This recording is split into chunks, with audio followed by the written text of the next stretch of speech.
Hey Pisces, how are you? This is your March 2025 love reading. I am going to shuffle some cards on camera just so you can connect with the energy. So let's focus on Pisces love, March 2025. Now this reading is timeless, so whenever you watch it, it's just the right time.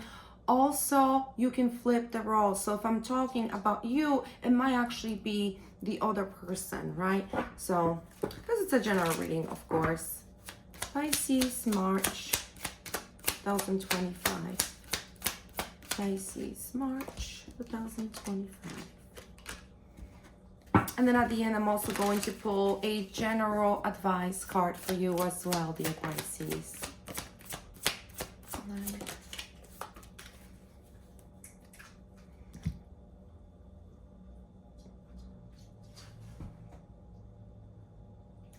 Sorry, my dog was doing something. I was like, what are you eating there?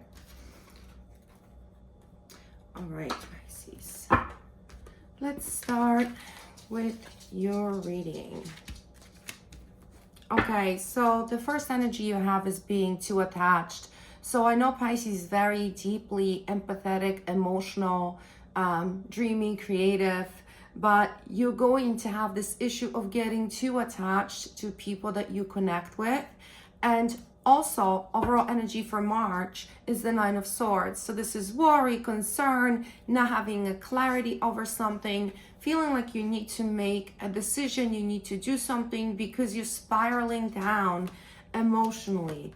Now, what I'm also seeing here is that you are going to be connected and communicating with someone. It might have already happened or it might be happening now, but basically I see this as person that's gonna be holding back from you.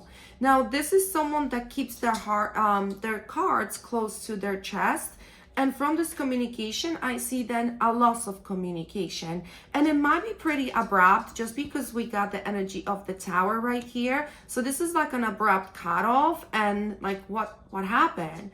And so then you go into that Nine of Swords energy, trying to figure out what happened, what was the issue, and it can make you feel unworthy, like you weren't good enough, which you know that's not the case. Now, I'm also seeing this is somebody that you're gonna have a very strong chemistry with, someone that you can be like, okay, this is it. But then that person is gonna be escaping, blocking, avoiding, pushing away. It might be you doing this or the person doing this, but that's the energy between the two of you.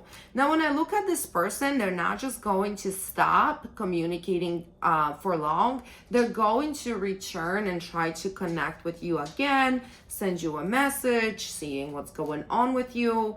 And I see this person being very, they're motivated by chemistry. So when they do this, they're not going to do this to actually love you unconditionally. They might be more motivated by passion and desire for you, and the worry that their control on you is no longer there, like it's loosening.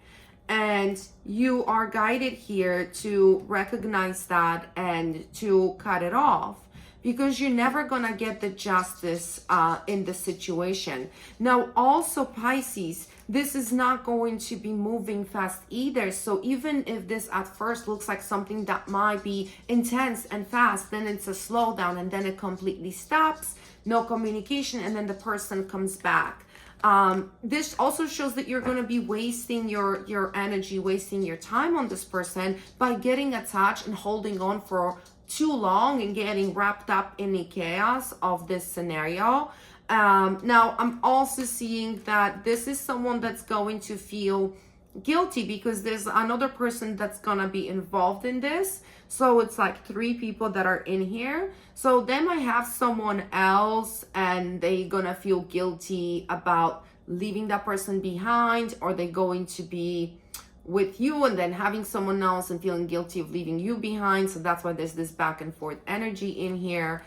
And in your outcome, you have an ending and you being on your own, being alone, being single, enjoying yourself. I'm also seeing that you're gonna start to, this is just an extra message, it's not a love message, but you're gonna think, a lot of you are gonna think of doing some extra like creative pursuits or projects or business ideas that you're going to know is going to help you distract from what's going on in here. And this might actually go very well for you, Pisces. Now, let me just look at your advice, your general advice for your March 2025 reading. General advice for Pisces, please. Look at that. And I was just talking about this creative energy, and this card represents creativity, projects, getting involved in something that brings you joy, that makes you feel good, that makes those creative juices flowing, and it can even make you some money. So even if it is just listening to music, playing music, doing small projects, knitting, sewing, anything that you like to do, that's also going to help you get away from this energy. But it can also be like a business idea. Some people like to start a food business, or they want to start a spiritual business, or they want to do something that's like nails. Whatever it is, Pisces, focus on that. This is what will bring you fulfillment and happiness, and not this situation. Not at all. Let's see if there's any other extra advice from you. Now, we also have like this woman here that's pregnant. Now, this doesn't always indicate pregnancy. It is a general reading, but it can mean that you're going to hear about pregnancy around you, someone being pregnant. But it also represents the growth of something that you really want to do, and the prosperity that you gain from that. So I think it goes also together with this creative project, starting a business card. You have a lot of 111 in here. We have 11 here. We have 44 in here. And so those are like the most clear numbers that I'm getting from this. As for the signs, we have Gemini, Libra, Aquarius. Those are actually very strong, but they don't have to be, of course. And we have some Pisces, Cancer, Scorpio. Now, I hope that this reading brought you clarity, and I hope you look out for my all signs reading that I will be posting in mid-March. Take care.